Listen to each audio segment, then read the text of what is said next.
इसलिए नाम जप करने वाले अगर घर में कोई हो तो उसका आदर करना चाहिए, उसका सम्मान करना चाहिए। अब इधर कौरव में देखिए, विदुर जी धर्म के अवतार थे। 100 भाई कौरव बिल्कुल दुष्ट थे, एक नंबर का। वहाँ सिर्फ विदुर जी ही थे ऐसे जो भक्ति भावना वाले थे। और 100 भाई कौरव का उत्पात देख करके एक दिन विदुर जी कहते हैं कि तुम्हारा जो ये पुत्र है साक्षात कलयुग के अंश से जन्म लिया है, अगर चाहते हो सबका भला तो इसको घर से निकालो। लेकिन हुआ क्या, उल्टा ही विदुर जी को घर से निकलवा दिया। अब विदुर जी को जिस दिन से निकाला और निकल करके विदुर जी जब गए हैं अपने घर से, जब लौट करके पुनः आए हैं हस्तिनापुर, तब तक में 100 भाई कौरव मर चुके थे। कितने मरे थे वहाँ? महाभारत के युद्ध में इतने लोग मरे हैं कि इतनी जनसंख्या भी अभी नहीं है। अभी 125 करोड़ कितना हो, 30 करोड़। उस समय मरा कितना है? 56 करोड़। तो सिर्फ भगवान कृष्ण का परिवार मरा। 1 अरब 66 लाख 20 हजार सिर्फ ये महाभारत के युद्ध में पूरे दुनिया के लोग मरे, सिर्फ ये 2 परिवार के झगड़ा सुलझाने के लिए। 1 अरब 66 करोड़ 20 हजार लोग मर गए। इतना लोग मर गए जितना भी जनसंख्या क्या कितना गुना बढ़ेगा तब होगा भारत। तो इतने लोग मरे, तब जा कर के लौट करके आए हैं तो देखते हैं कोई नहीं है। तो घर में एक धर्मात्मा थे तो सबकी रक्षा हो रही, उसी धर्मात्मा के चलते सबकी रक्षा हो रही थी। धर्मात्मा को निकाले तो ये हाल हो गया। इसीलिए घर में जो कोई हो धर्म को मानने वाला, उसको मानना चाहिए, उसका आदर सम्मान देना चाहिए, क्योंकि भगवान का भक्त है वो। किसी भी हालत में उसके प्रति विरोध भाव नहीं रखना चाहिए। तो हम अपने जी को क्या करें, यह मणि दे दें। जो गुरु प्रदत्त मंत्र है, यह मणि जब जिह्वा पर रहेगी तो जिह्वा पर यह नाम हर रखने का मतलब क्या है, कभी यह हटे नहीं। जब से जी पर यह मणि दिया वो चलता रहे, क्योंकि जी चलायमान है, जी स्थिर रहने वाला नहीं। जी हर वक्त चलते रहता है भीतर में। जी का भी काम है चलते रहना। ये कुछ न कुछ बोलेगा नहीं तो भीतर में खुदर बुदर करता रहेगा। तो जी अगर चलता है तो इस पर मंत्र रख दीजिए और इस मंत्र का हर वक्त ये जाप करता रहे, हर वक्त। संत गरीबदास जी महाराज कहते हैं, नाम उठत नाम बैठत नाम सोवत जागवे, नाम खाते नाम पीते नाम सेती लागवे। हम लोग जब भोजन करते हैं एक एक ग्रास मुंह में लेते हैं और उसके साथ साथ चबाते जाएं, नाम का जप करते जाएं। रोज वही हमारी प्रक्रिया हो। खाते वक्त भी हमारा मंत्र बंद ना हो, उस वक्त भी जपते रहें, खाते रहें। उनसे जो हमारे शरीर में रक्त बनेगा, उससे जो हड्डी बनेगा, मेद बनेगा, मज्जा बनेगा, सब चीज़ बनता है ना वो इस खाने से। और यह मंत्र जब हर वक्त हमारे मन में चलता रहेगा, सर्वक्षण गुरु मन जो में ही रहे। सर्वक्षण का हर वक्त जब नाम आप जपते रहेंगे तो आप परमात्मा की कृपा कवच में पड़े रहेंगे, कृपा के कवच में आप बंधे रहेंगे। तो नाम सतत जपना ये बहुत बड़ी बात है कि इधर से आप जपते रहेंगे तो आपके ऊपर भगवान की कृपा रहेगी, आप जगे रहेंगे संसार से। और जो कुछ भी चाहिए जीवन में यही नाम ला करके देगा। अगर आप नहीं जपते हैं तो कबीर साहब बहुत बुरा शब्द कहते हैं, बहुत बुरा। कहते हैं, पिता कहेगा कौन को तू बेसवा का पुत्र। कहा किसी वेश्या को पुत्र हो जाए तो उसका बेटा पिता किसको कहे? पिता किसको कहने के लिए जाएगा? का उसी तरह जिस साधक के मुख में नाम नहीं है तो समझिए एक वेश्या के पुत्र के तरह पिता के विहीन है। यहाँ से शरीर छोड़ेगा तो जाएगा कहाँ, क्योंकि पता ही नहीं है कहाँ जाएंगे। वही जीव 14 लोक में भटकता है। जिसको नाम मिल गया वो नाम के सहारे नामी के पास पहुँच जाते हैं। जिसका नाम जपते हैं वो जहाँ गया है वह नाम आपको वहाँ तक ले जा कर के छोड़ देगा। ये नाम का काम है। जिसके पास कोई पता ही नहीं है तो दुनिया में भटकते रहिए, कभी कहाँ जाना ये भी पता नहीं, किसके पास जाना ये भी पता नहीं है। तो नाम एक पता है कि हम परमात्मा के पास जाएंगे, उस परमात्मा की ओर हम जाएंगे, वही नाम लेकर के जाएगा आपको। तो नाम एक परमात्मा का पता है। तो उस पते पर आप अपने स्वरूप में स्थित हो पाएंगे, अपने स्वरूप में लौट पाएंगे। इसलिए नाम जरूरत है कि हम अपने जिह्वा पर रखें सर्वदा और सतत होता रहे, ताकि हमारे जीवन में काल कंटक ये दूर रहे। कलयुग केवल नाम आधार, ये कलयुग चल रहा है तो का कलयुग में नाम की बड़ी महिमा है। जो नाम का जप करेगा कलयुग उस पर कुदृष्टि नहीं रखे, नाम जापक। और यह नाम आपके जीवन के समस्त पापों को धीरे धीरे धीरे धीरे यह नाश करेगा। नाम क्या है? श्रीधाम वृंदावन में भगवान श्री कृष्ण के बारे में आया कि ब्रजे प्रसिद्धम नवनीत चौरम गोपांगना च दुकूल चौरम अनेक जन्मार्जित नाम चौरम अनेक जन्मार्जित पाप चौरम चौराग्र गण्यम पुरुषम नमः। कहते हैं कि वृंदावन में प्रसिद्ध है कि भगवान कृष्ण मक्खन चोरी करते थे, वस्त्र चोरी करते थे। ब्रजे प्रसिद्धम नवनीत चौरम गोपांगना च दुकूल चौरम, दुकूल का अर्थ होता कपड़ा वस्त्र। तो कहा ये नवनीत चोरी करने वाला कौन है?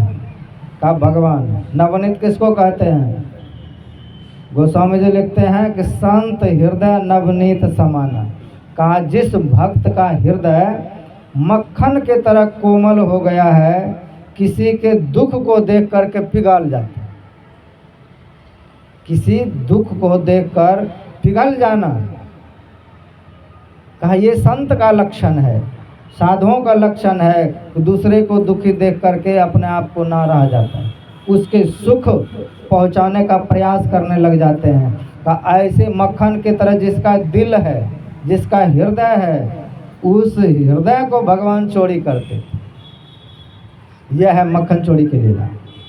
तो कहा ये पाट जो चोरी करते हैं वस्त्र का, वस्त्र का काया कपड़ा का, भगवान की जिस पर कृपा हो जाए तो कहते हैं काया रूपी कपड़ा जो पहने हुए हैं यही सारा वस्त्र उसका चोरी कर ले, और वस्त्र चोरी कर ले फिर दोबारा उसको शरीर मिलेगा ही। ये काया कपड़ा चोरी करते हैं। तो कैसे चोरी करते हैं? गोपांगना जो दुकुल चौरम, ये गोपी गण है कौन? किसको गोपी कहा गया वृंदावन में? का इंद्रिया नाम गो इंद्रिया है, भक्ति रसम पीबती थी गोपी का, जो अपने कान से सदा भक्ति का रस पान करे, आँख से सदा भगवान के स्वरूप का रस पान करे, जी से सदा नाम रस का पान करे। गोस्वामी जी लिखते हैं जो तो ही राम लाग तो मीठे, तो अनरस नवरस सडरस हो जाते सब सीठे। का जिसको नाम मीठा लगने लग गया है का उसको भोजन के 6 रस हैं का वह रस में उसको सीठा लगे। काव्य के 9 रस हैं, उसके लिए काव्य रस में सीठा हो जाए। सब संसारिक सीठा के तरह है, बाकी नाम का रस क्या है? राम रस।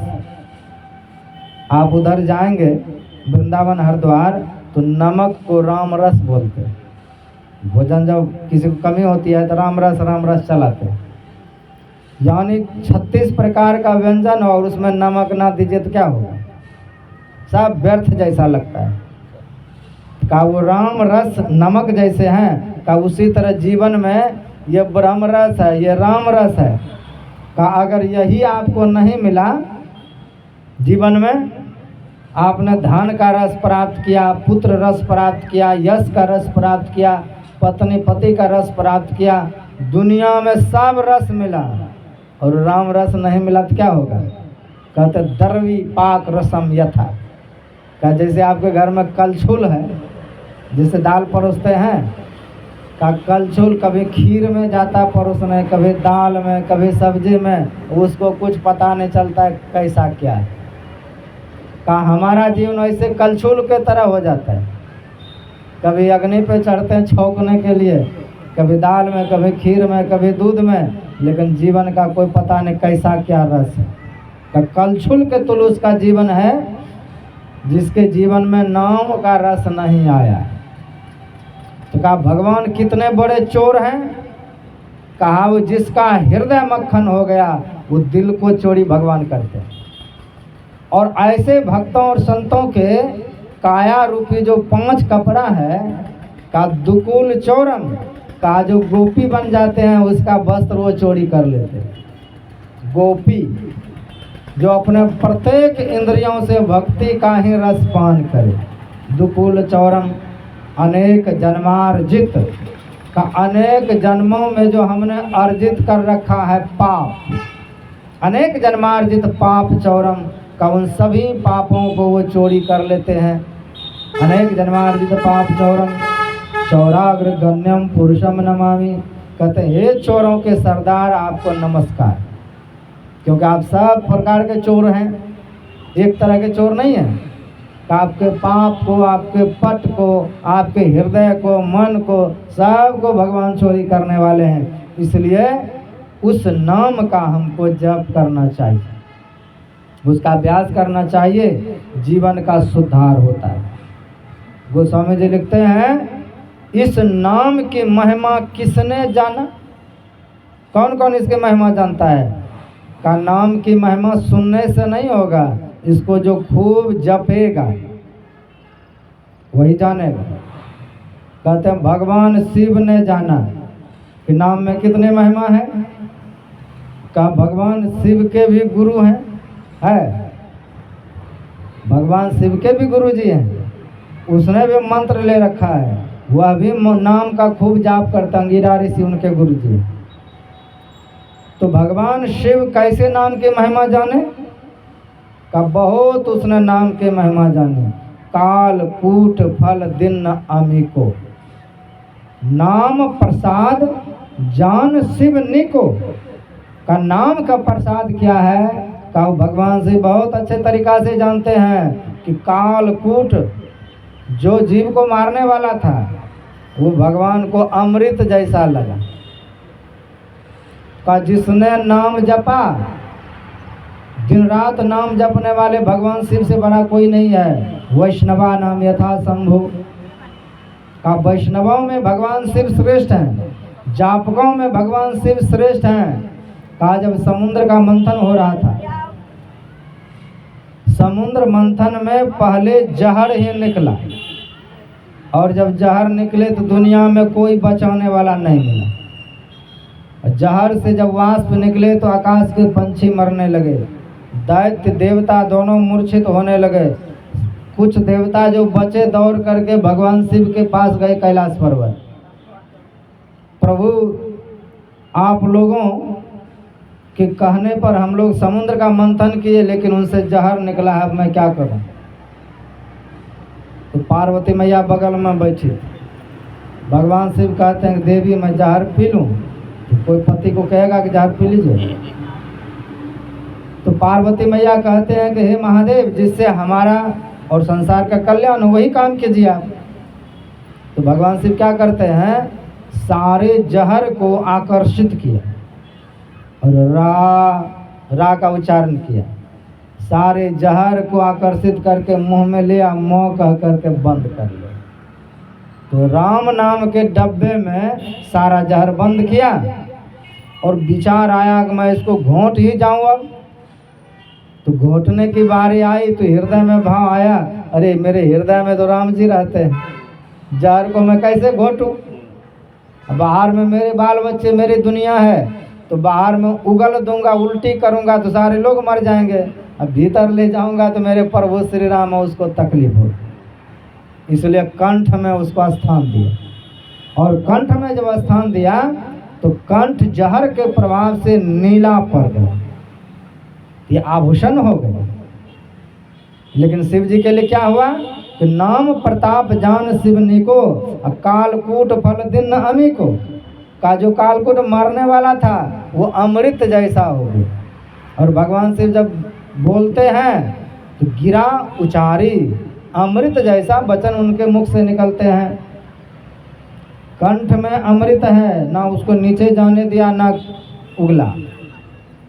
तो कहा ऐसे ही कुछ वचन जहर के तरह होते हैं, अगर किसी को सुना दिया जाए तो उत्पात हो जाए, पेट में ले जाए पचाए तो वो भी पचता नहीं है, तो कहा उसको कंठ में स्थान दे देना चाहिए, बोलना नहीं चाहिए किसी।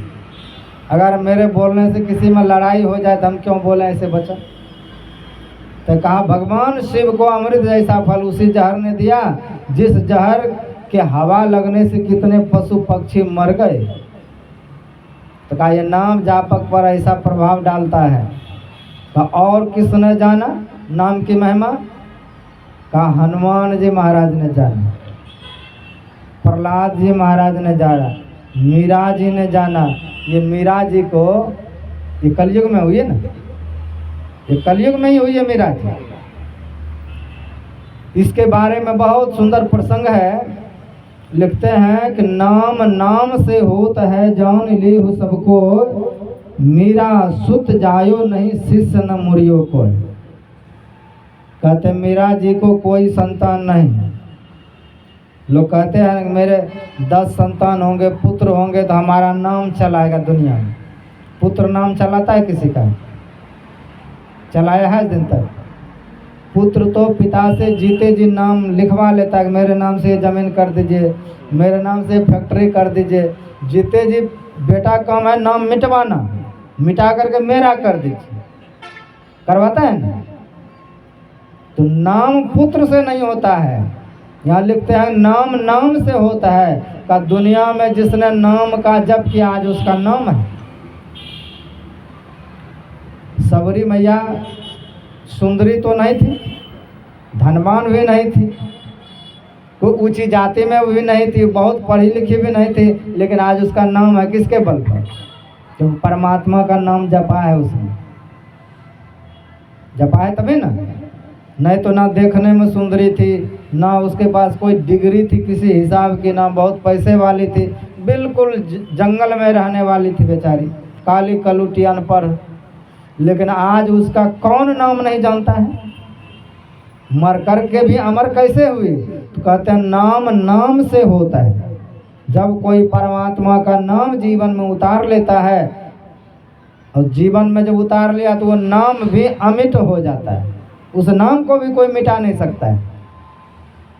मेरा सुत जायो नहीं शिष्य न मुरियो कोय, का किसी को उसने चेला तक नहीं बनाया, किसी को बेटा तक नहीं बनाया, लेकिन आज मेरा जी का नाम है, क्योंकि राम नाम अमर नाम भजो भाई सोई।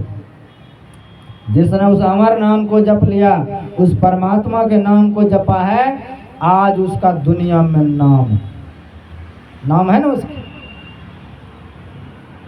उसके संबंध में आता है प्रसंग, जब भगवान श्री कृष्ण वृंदावन धाम में थे तो वहाँ का राजा का बेटा था नंद बाबा का। तो नियम बहुत सुंदर लगा रखे थे कि जो कोई विवाह करके आते थे भगवान पहले उसका मुख देखते थे। मुख दिखाई यहाँ नेपाल में होता है, जब कोई नई बधू आती है तो होता है, मुख दिखाई नहीं होता है। हाँ, तो मुख दिखाए का वहाँ नियम था कि जो कोई आए तो घूंघट लेकर के आते हैं ना, तो भगवान जाते थे पहला मुख वही देखते थे नववधू, जो कोई विवाह करके आए। तो एक उनका मित्र था भगवान का, भगवान से बड़े थे, तो भाभी हुई उसकी। तो वो रास्ते भर समझाते आए कि मेरे गांव में जब वृंदावन जाओगे तो सब मुख देखने के लिए आएंगे। तो कहा मुख देखने का काम तो सब जगह होता है, ये कौन सी नई बात है। कहा मेरे यहाँ पर राजा का बेटा है नंद बाबा का, जिसका नाम कृष्ण है, वो तुम्हारा मुख देखने पहले आएंगे, उनको मुख नहीं देखने देंगे। समझाते आए अगर तुम उसको मुख दिखा दी, उसको देख भी लिए तो तुम उसी के हो जाओगे। ऐसा वो आकर्षक है उसमें। विवाह तो मुझसे करोगे लेकिन उन्हीं का तुम हो जाओगे अगर तुमने उसका मुख देख लिया। पति रास्ते भर समझाते आए और जब वृंदावन आए तो भगवान उस शर्त के हिसाब से पहुंच गए, कुर्सी पर बैठ गए। अब सास हो ननद हो उसका मुख उगाड़े तो कस के पकड़ ले अपना घूंघट, सिर हिलाए भीतर से हम मुख नहीं देखने देंगे, बोले भी नहीं। बहुत देर तक भगवान प्रार्थना किए कि भाभी जी एक बार मुख दिखा दीजिए, एक बार घूंघट हटाइए, मुख देखने दीजिए। लेकिन वो घूंघट नहीं हटाए। नहीं जब हटाए तो भगवान को आवेश आ गया और कहा जाओ आज दिन के बाद तुम्हारा कभी हम मुख नहीं देखेंगे, ना अपना भी मुख नहीं देखने देंगे तुम। ये दो बात कह दी, ना कभी देखेंगे ना अपना मुख देखने देंगे। तुम तड़पोगे लेकिन मुख नहीं देखने दूंगा। वही हुआ। भगवान जब वहां से रूस करके गुस्सा होकर के चले गए तो सारे उन्हीं का गीत गाए और नाचे। उनकी सास हो ननद हो ससुर हो सब उन्हीं का गीत गाते थे, सब उन्हीं के विरह में, सब उन्हीं के भजन में सुबह शाम दिन रात कीर्तन भजन होता था। तब उसको लगा कि कैसा था जिसका सभी भक्त हैं, सभी उन्हीं के गुणगान गाते हैं, आखिर वो था कैसा। देखना चाहिए उसको। मैं कितना अभागा हूँ जिसको भगवान कहते हैं सब कोई, मैंने उसको अपना मुख नहीं देखने दिया। बहुत दिनों के बाद यमुना से वो घड़े में पानी भर करके आ रहे थे कई सखियों के साथ में, और भगवान भी इधर से मक्खन चोरी की लीला करते हुए जा रहे थे। पतली गली, उस पतली गली में दूर से उसने देख लिया कि ये कृष्ण आज आ रहे हैं, मैं इसको अपना मुख दिखा ही दूं। तो घूंघट जो ली हुई आ रही थी, अभी भी वहाँ घूंघट की प्रथा है, बड़े का लिहाज रखते हैं, अभी भी घूंघट लेते हैं वृंदावन में। तो घूंघट उसने दूर से ही हटा दी और हटा दी। भगवान ने देख लिया वो हमको आज मुख दिखाना चाहती है, पीछे लौटना मुश्किल है क्योंकि गली में बहुत दूर तक आ चुके थे। तो भगवान भी क्या किए, दीवार की तरफ मुंह करके बिल्कुल ऐसे करके सट गए दीवार में, मुख नहीं देखने देना। सारे गोपियाँ आई, सब चले गई, वो खड़ी के खड़ी रही। भगवान से बहुत विनती किया कि प्रभु एक बार मुख दिखा दीजिए, एक बार दिखा दीजिए, नहीं दिखाए।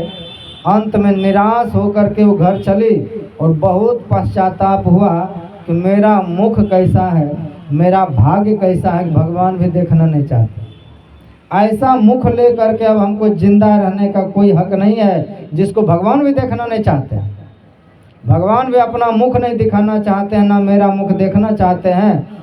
ऐसा विरह जगह वो शरीर ही छोड़ दिए, और जब शरीर छोड़ दिए तब जा कर के, जब शरीर ही छोड़ दिया तो बिना शरीर के वो समझिए कितना दिन रहे, पूरा द्वापर युग बीत गया। अंतिम में तो भगवान कृष्ण आए ही थे, द्वापर युग बीत गया, कलयुग प्रारंभ हुआ, 5000 वर्ष बीत गए कलयुग का भी।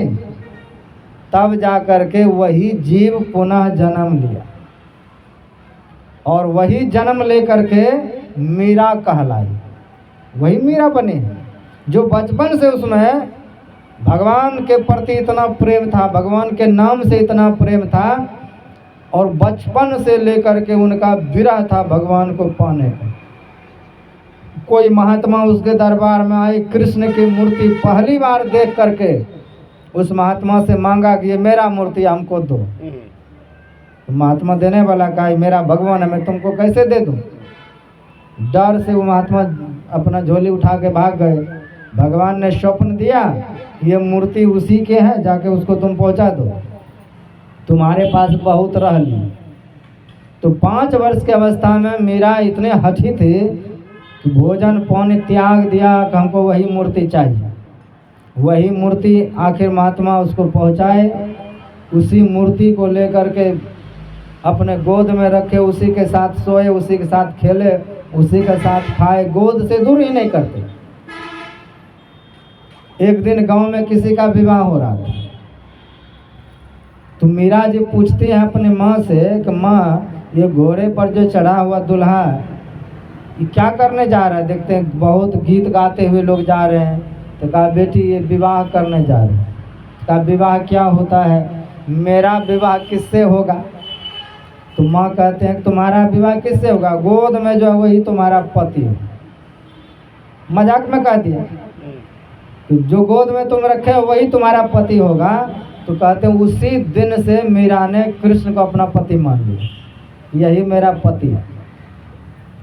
और जब 15-16 वर्ष की हुई, जब उनका विवाह करने लगे तो मीरा जी ने मना किया कि माँ तुम तो कहते थे ये पति, अब दूसरा पति कहाँ से तुम ढूंढने जा रही हो? कहा मैंने मजाक में कहा था। कहा तूने मजाक में कहा, लेकिन मैं इसी को अपना पति मान चुकी हूँ, यही मेरा पति रहेगा। तो जैसे तैसे उसका विवाह तो कर ही दिया राजकुमार से, लेकिन राजकुमार कभी उसको छुआ तक भी नहीं। इतने पवित्र थे वो, और नहीं छुआ। 2 महीने के अंतराल में युद्ध में गया, उधर ही मारा चला गया। तो पति उनके भगवान ही बने रहे सब दिन। अब जब पति उनके मारे गए, अकेले अब घर में गेट लगा ले और भगवान के पास में इतना नाचे, वो इतना गाए सुंदर सुंदर पद से कि बंद कमरे में भगवान प्रकट होते थे, दोनों मिल करके नाचते थे। इतना प्रेम थे मीरा के। मीरा के प्रेम के कारण भगवान प्रकट हुए, नाचे, बात करे तो सास गेट में कान लगा के सुने कि किससे बात करते।